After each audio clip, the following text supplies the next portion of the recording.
네, 같이 이제 내용들 보겠습니다. 다시 장소가 예루살렘으로 바뀐다. 명절을 맞아 예수와 제자들이 예루살렘으로 내려왔다. 내용은 등장인물과의 대화를 통해 셋으로 구분할 수 있다. 1절에서 5절은 사건 전체의 배경 상황 정보를 제공하고 6절에서 9절은 38년 동안 병을 앓은 자를 치유하는 과정을 소개한다. 또 10절에서 15절은 치유 과정 이후 사람들의 반응을 다루고 있다. 1절에서 5절 아까 배경 설명이 지금 이렇게 되고 있고요. 그리고 두 번 챕터에 지금 있는 상황들이 이렇게 진행됩니다. 배경을 이해하는 그 부분들은 제가 늘 말씀드리지만 참고만 하시라고, 신학자들이 이러한 일들이 좀 얘기하고 있다 정도만 아시면 됩니다.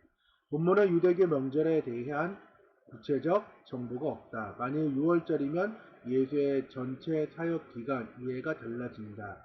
예수의 십자가 처형이 주 30년이라면 본문 사건이 2년 전 주 28년 4월이 되고 2장의 6월절은 주 27년이며 예수가 침례받은 것은 그해 초나 전년 가을 혹은 겨울이 된다. 이 경우 예수의 사역은 횟수로 4년에서 4년 반 정도가 된다. 그러나 초목적일 가능성이 높다. 그렇다면 주 28년 가을 사건일 것이다. 라는 내용을 우리가 또 알고 함께 말씀 묵상하며 나아가도록 하겠습니다. 같이 말씀 묵상하도록 하겠습니다.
이제 적용하기 3읽기를 해보시고, 이제 구체적인 것들, 또한 실천 가능한 것부터, 그리고 매일 성경 본문 해설도 한번 읽어보시면서, 제가 생각했던 묵상의 포인트가, 또 매일 성경에 그 저자가 했던 그런 여러 가지 상황들도 한번 비교해보면서 묵상을 함께 하셨으면 좋겠습니다.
묵상 잘 하셨나요?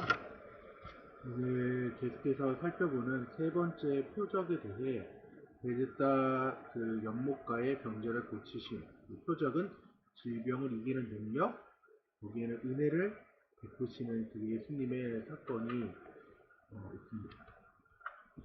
7절에서 9절 말씀 보면은 환자가 대답했습니다. 선생님, 물이 움직일 때 못에 들어가도록 나를 도와주는 사람이 없습니다. 내가 가는 동안 다른 사람이 나보다 먼저 물속에 들어갑니다. 그러자 예수께서 그에게 말씀하셨습니다. 일어나 내 자리를 들고 걸어가거라. 그러자 그가 곧 나아가서 자리를 들고 걸어갔습니다. 그날은 안식일이었습니다. 말씀을 보면서 예수님은 병을 고쳐주기 위해 병자들에게 다가가셔서 낫고 싶냐고 물으십니다. 우리에게 동일하게 우리의 모든 상황들 가운데 주님께서는 먼저 우리의 상황들을 묻고 계신다는 거죠. 내 의지 그리고 내가 그 믿음대로 고백하기를 원한다는 거죠. 그런데 이에 대한 병자의 답변은 본질을 벗어났습니다. 그는 자신이 고침받지 못한 이유를 밀어놓기 시작했는데 자신이 믿는 미신대로 해줄 사람이 없다는 것입니다. 그러나 물이 움직일 때 자기를 물에 넣어줄 사람만 있었으면은 내가 나았을 것이라는 오답만 예수님께 말하는 거죠. 인간은 자신의 문제에 대해 틀린 답을 갖고 있으면서도 그것이 틀린 것인지 모른 채 살아가기 쉽다는 거죠. 그래서 오랜 시간이 지나도록 그 문제를 해결받지 못합니다. 이 사람에게는 필요한 것은 연못이 아니라 하나님의 말씀이었다는 거죠. 그렇다면 지금 내가 답이라고 생각하는 것은 과연 정답일까? 고정관념이나 희망 고문의 상황은 아니었는지 오늘 저는 좀 생각해 보게 되었다는 거죠. 예수님께 와서 그분의 말씀을 듣는 것이 옳다라는 그러한 생각. 희망 고문 좀 많이 당해 보셨나요? 요즘 최근에 희망 고문에 많이 시달리고 있습니다. 그때 말했던 그 쿠팡 같은 경우 진짜 말처럼 지금 특별히 유튜브 이렇게 광고에 보면은 쿠팡에 대한 광고가 너무 잘 나와 있어요. 그래서 막 찾아보면은 시간도 이렇게 자율적으로 할 수 있고 뭐 여러 가지 상황들 그리고 알바몬 알바 첫곡에서 일어나는 그 모든 일들의 약간 상황을 보면 약간 희망 고문 같은 게 좀 있더라고요. 그래서 그 희망 고문에 막 시달려가지고 그때 말했죠. 막 널뛰기를 혼자서 막 하고 있는 상황. 그리고 내 영혼이 안정되지 못하니까 날이 서 있는 상황들이 이 희망 고문이라는 거죠. 거짓된 희망으로 괴로움을 안겨주는 그 행위라는 거죠. 세상에 주는 희망은 눌러서 이기면은 희망이 되지만은 패하면 그거 자체가 이제 고문이 되는 상황입니다. 승자와 패자도 갈리는 상황입니다. 하지만 주님이 주시는 그 희망은 누구에게나 열려 있다는 거죠. 그분이 세상에서 그 안겨주는 그 희망이 우리에게는 어떻게 나아가는 그런 희망인지를 좀 보아야 되는 것입니다. 다수에게는 절망을 주는 희망이 있습니다. 오늘 이 베데스다 연못이라는 아주 신비한 이 연못은 고질병을 앓고 있던 이들에게 유일한 희망이었지만은 그 혜택은 연못에 제일 먼저 도착한 한 사람에게만 돌아갔죠. 그러니까 쉽게 말하면 중증 환자들은 가지 못하는 거죠. 조금이나마 걸을 수 있는 사람도 빨리 걸을 수 있는 사람에게는 어쩔 수 없이 질 수밖에 없는 거예요. 따지고 보면 경미한 사람들만 그 문제를 해결받을 수 있는 것이 이 베데스다 연못이었죠. 나머지 패배한 사람들에게 더 깊은 절망을 안겨주는 연못에 불과했다는 것입니다. 이런 희망은 고문에 가까운 가짜 희망인 거죠. 세상이 주는 것은 거짓 희망입니다. 우리가 속지 말아야 돼요. 근데 우리는 예수님 주신 참된 평안보다 막연하게 주는 이 희망 고문에 우리를 내던질 때가 너무나도 많이 있어요. 그래서 오늘 이 38년 된 병자도 무려 38년 동안 이 베네트 연못가에 있었던 거죠. 그러면서 얘기하는 거죠. 남이 나를 던져주지 못해서 내가 38년 동안 있게 됐다.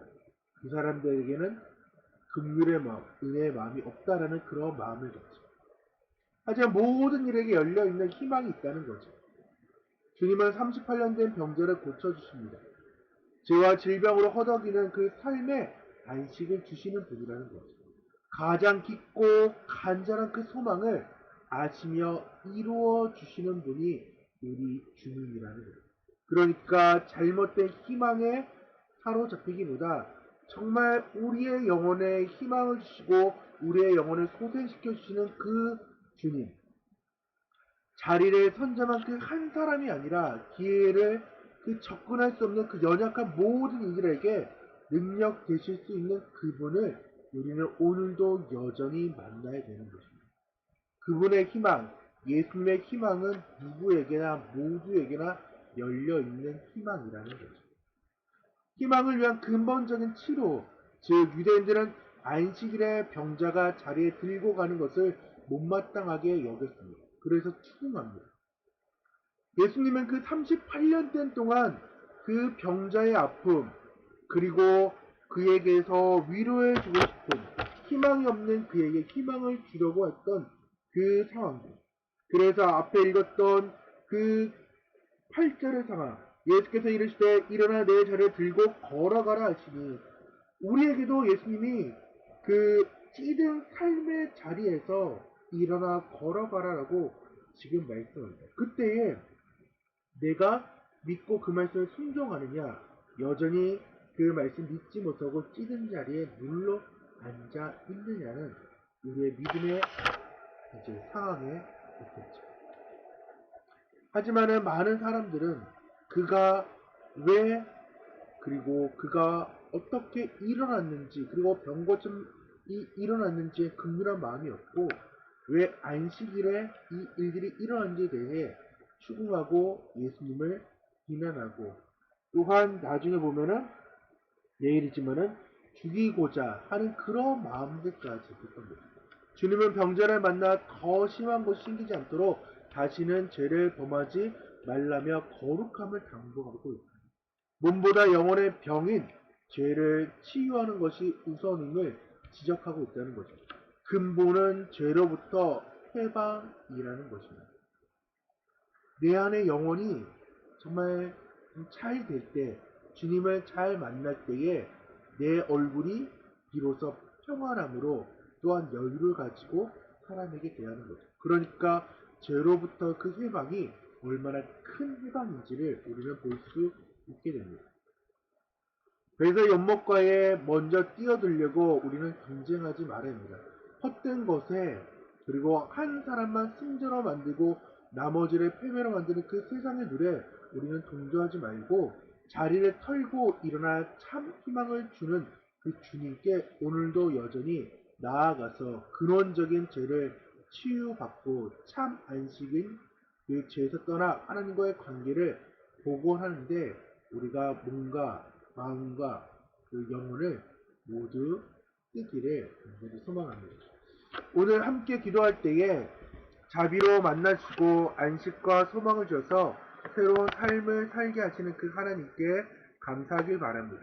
그리고 아프리카와 아시아 지역에서 그리스도인들이 수적으로 성장하며 박해와 핍박을 받고 있는데 해당 지역의 교회와 그리스도인들이 신앙의 순전함을 지키고 핍박 속에서도 인내할 수 있는 힘을 달라고 우리 함께 기도하며 나아가도록 하겠습니다. 하나님 아버지 감사드립니다.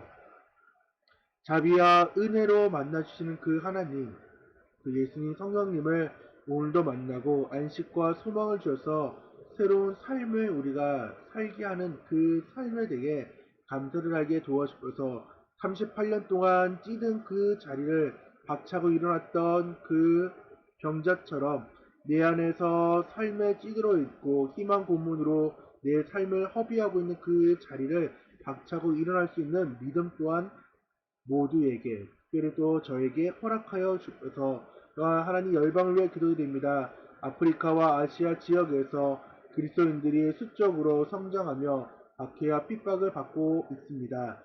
해당 지역의 교회와 그리스도인들이 신앙의 순전함을 지키고 핍박 속에서도 인내할 수 있는 힘을 우리에게 또한 그 나라 가운데 함께하여 주셔서 하나님 또한 간절히 기도하기는 하나님 말씀을 묵상할 때에 하나님께 주시는 지혜와 지식으로 말씀을 깨달아지고 그 깨달아지는 말씀을 삶을 살게 도와주셔서 정말 삶을 사는 것이 어려운데 하나님 그 삶을 살 수 있는 믿음을 우리에게 도와주시고 또한 믿음을 또한 더 성장시켜 주셔서 그리스도의 장성한 분량까지 갈 수 있도록 도와주셔서 하나님 또한 토요일을 잘 준비하여서 또한 주일을 더욱더 기쁨으로 맞이할 수 있는 귀한 한목나 모든 식구들 될 수 있도록 도와주셔서 주님께서 함께 하실 걸 믿사하며 살아계신 예수님의 이름으로 기도드립니다.